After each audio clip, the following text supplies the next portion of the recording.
El aparato urinario humano toma producto de la excreción de la sangre y las lleva al exterior. Los productos de la excreción son los que resultan de la digestión celular, es decir, urea, ácido úrico, sales inorgánicas y CO2. Estas sustancias vienen de la digestión de las células y pasan a la sangre. La misión del aparato urinario es sacar estas sustancias, producto de la digestión celular, por la orina. Otras sustancias que también elimina tu riñón son las sustancias que has tomado en exceso, tales como el agua, las sales y el alcohol. También se eliminan por el aparato urinario las sustancias nocivas para el organismo, como los venenos y la glucosa.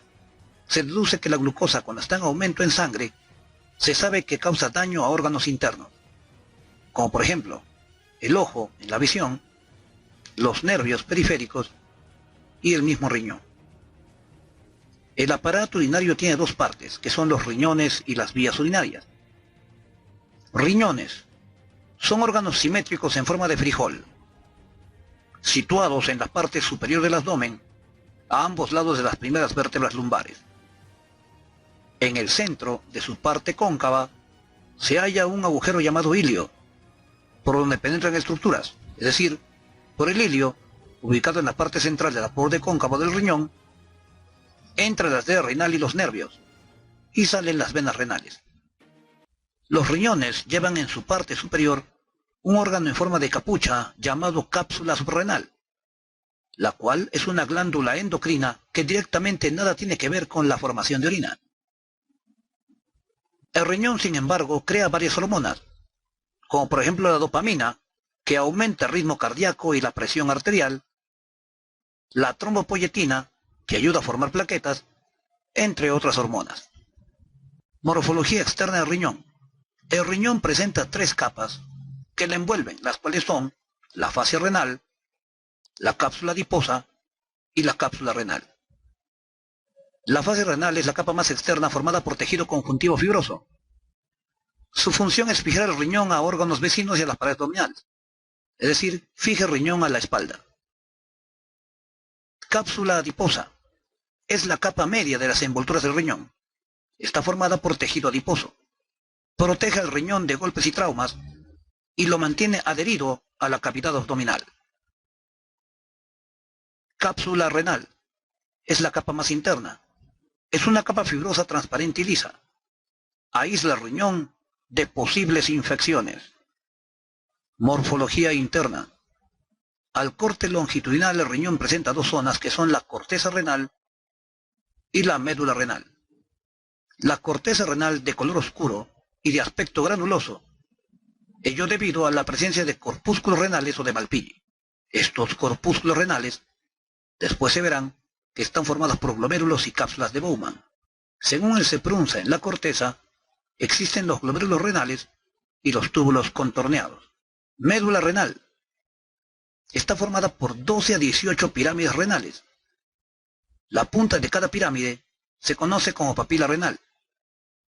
Cada papila renal presenta poros, que son aberturas donde desembocan los túbulos colectores del riñón. En el gráfico se observa a la corteza y a la médula. Obsérvense que la médula está formada por las pirámides de Malpighi, la cual presenta una punta verde llamada papila renal, que presenta poros donde desembocan los túbulos colectores. Esta papila renal vierte orina a las cálices menores, que son parte de la vía urinaria. Estas a las cálices mayores, de allí a la pelvis, de allí al uréter, etc. La teoría dice que si unes a una pirámide con su corteza, formas a un lóbulo renal. En la parte de abajo se observa al nefrón y se ven las regiones delimitadas por la corteza renal y la médula renal. En la corteza renal viven los glomérulos renales y los túbulos contorneados, pero también allí se observa la cápsula de Bowman. A nivel de las pirámides de Malpighi, es decir, en la médula renal, se encuentra el asa de Henle y los túbulos colectores. En el gráfico se observa un lóbulo renal. Se sabe que está formado por una pirámide con su corteza. Esto, ampliado en tamaño, sucederá nuevamente al lóbulo renal, con la pirámide y su corteza. La punta de la pirámide se denomina papila renal, la cual está llena de poros en donde desembocan los túbulos colectores del riñón. El túbulo colector es el encargado de coleccionar orina a partir de la nefrona. En el gráfico se observa la nefrona, donde el glomérulo, la cápsula de Bowman y los túbulos contorneados se ubican en la corteza, mientras que el asa de Henle y el túbulo colector se ubican en la médula. Nefrona o nefrón. La nefrona o nefrón es la unidad funcional del riñón. En el riñón existe más de 1 millón de nefronas. Una nefrona presenta 2 porciones, que son el corpúsculo renal y el túbulo renal. El corpúsculo renal, formado por un glomérulo y una cápsula de Bowman, se encargan de filtrar líquido de la sangre, mientras que el túbulo renal, formado por un túbulo contorneado proximal, un asa de Henle con rama descendente y ascendente, y un túbulo contorneado distal, son los encargados de pasar el líquido filtrado en dirección al túbulo colector. Corpúsculo renal. Filtra líquido. Está formado por un glomérulo y una cápsula de Bowman.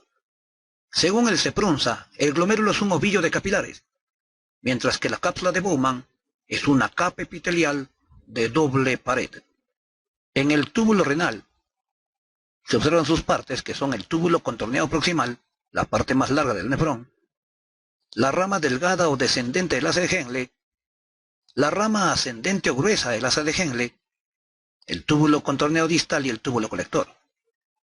El Seprunza menciona que el túbulo contorneado proximal, la parte más larga del nefrón, presenta epitelio cúbico simple con microvellosidades, los cuales le dan un gran poder de absorción.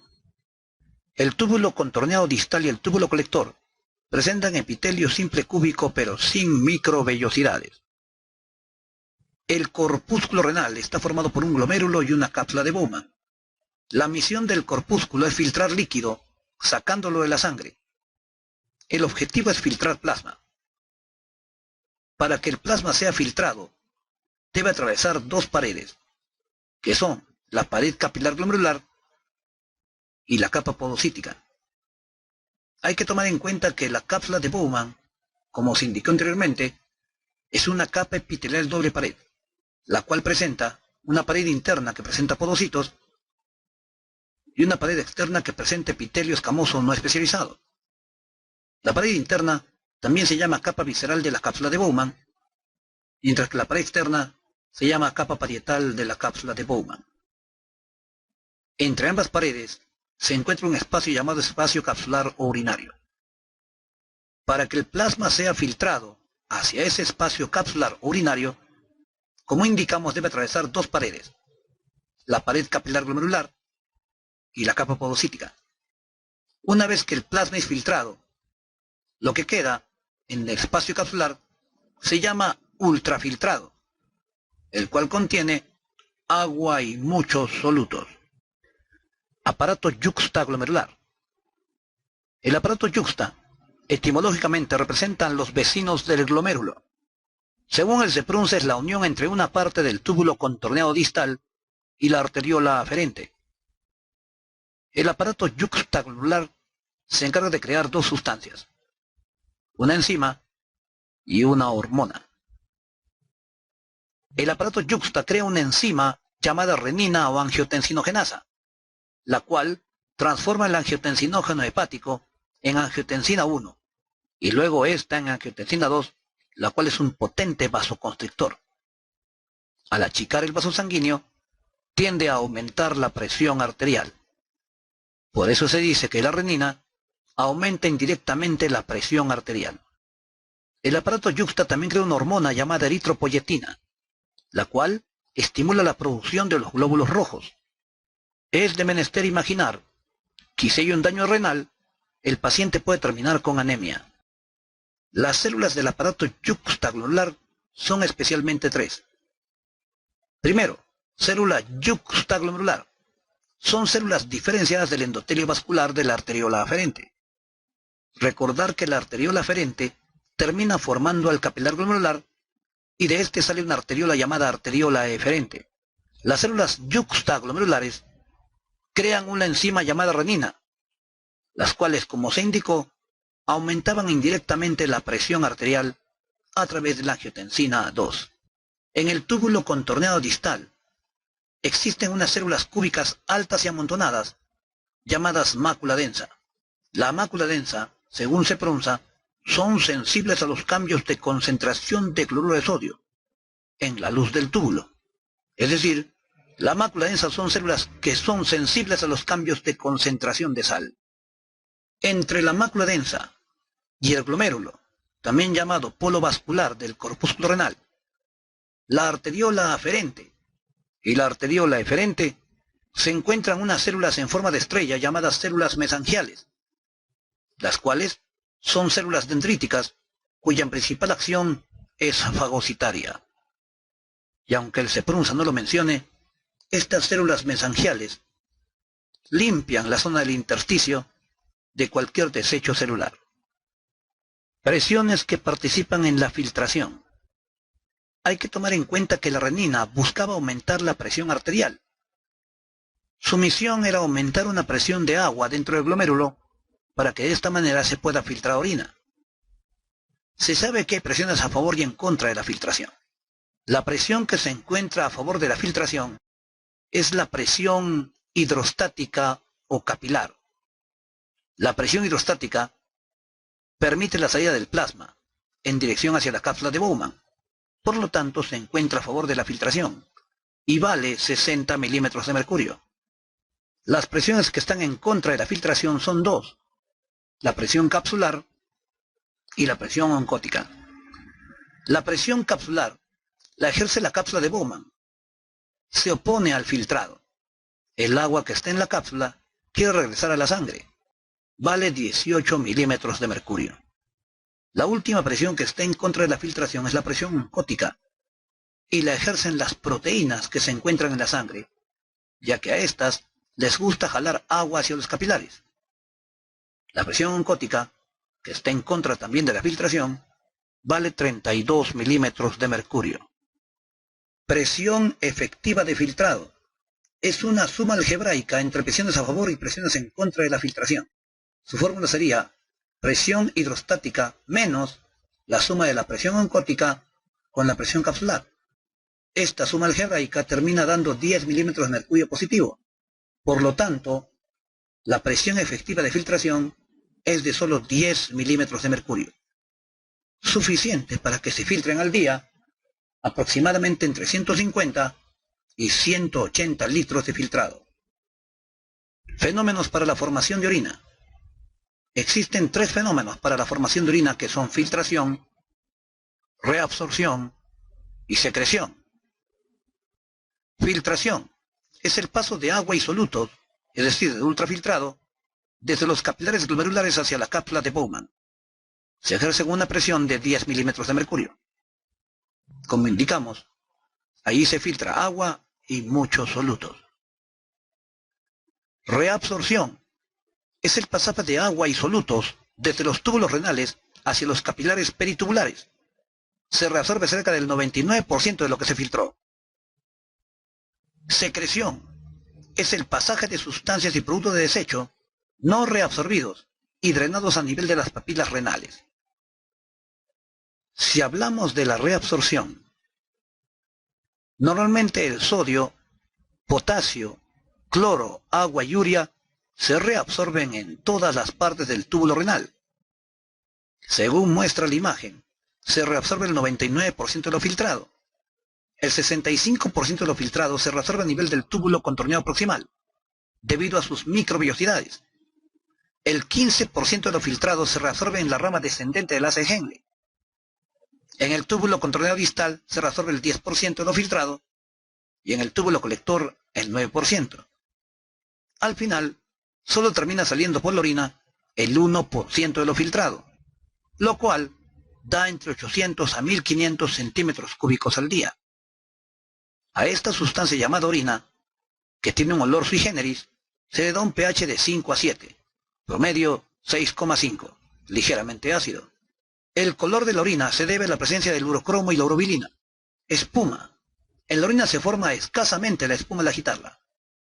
Si la espuma aumenta, indica la presencia de glucosa, proteínas o simplemente sales biliares. Composición de la orina: 90% agua y 10% solutos. Estos solutos que están en la orina incluyen solutos orgánicos y solutos inorgánicos. Solutos inorgánicos, como por ejemplo los cristales de sodio, potasio, calcio, hidrógenos, cloruros, bicarbonato, amonio, etc. Solutos orgánicos. En la orina encontramos urea. Se forma del metabolismo de las proteínas y de aminoácidos a nivel hepático. Es el soluto más abundante que hay en la orina. Ácido úrico. Se forma por el metabolismo de los ácidos nucleicos. El exceso de ácido úrico causa una enfermedad conocida como gota, la cual ataca las articulaciones de las manos y pies. Creatinina. Se forma por el metabolismo de las fibras musculares.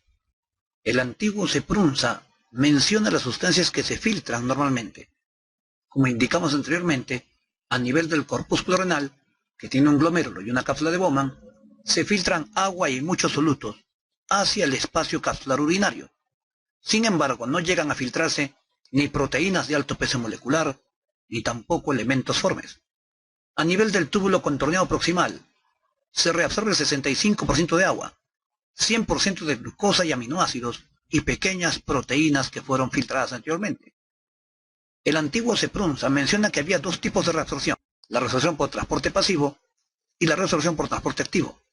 Por transporte pasivo se reabsorbían solo dos sustancias, agua y urea, sin gastar energía. Y por transporte activo se reabsorbían glucosa, aminoácidos, sodio, potasio, calcio, etc. Esta reabsorción de nutrientes se hacía mediante la bomba de sodio. En la rama descendente de la de Henle se reabsorbe el 15% de agua. En la rama ascendente de la de Henle solo se reabsorbe sodio. A nivel del túbulo contorneado distal, una hormona llamada aldosterona obliga a la reabsorción de sodio a la vez que la intercambia por potasio. Es decir, la aldosterona reabsorbe sodio hacia la sangre, pero también termina secretando potasio hacia la orina. El objetivo es eliminar potasio por la orina con el fin de evitar los problemas cardíacos. A nivel del túbulo contorneado distal también se reabsorbe el 10% de agua mediante ósmosis. En el túbulo colector se reabsorbe el 9% de agua, gracias a una hormona llamada hormona antidiurética. Composición anormal de la orina. Si la orina contiene glucosa, el fenómeno se llama glucosuria. Esto ocurre generalmente en la diabetes mellitus o sacarina. Proteínas. La presencia de proteínas en la orina se llama proteinuria y se encuentra en infecciones renales. La presencia de sangre en la orina se llama hematuria y ocurre, por ejemplo, en los cálculos renales. Si en la orina se encuentra pus, a eso se llama piuria.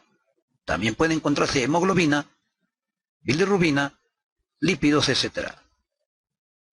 Vías urinarias.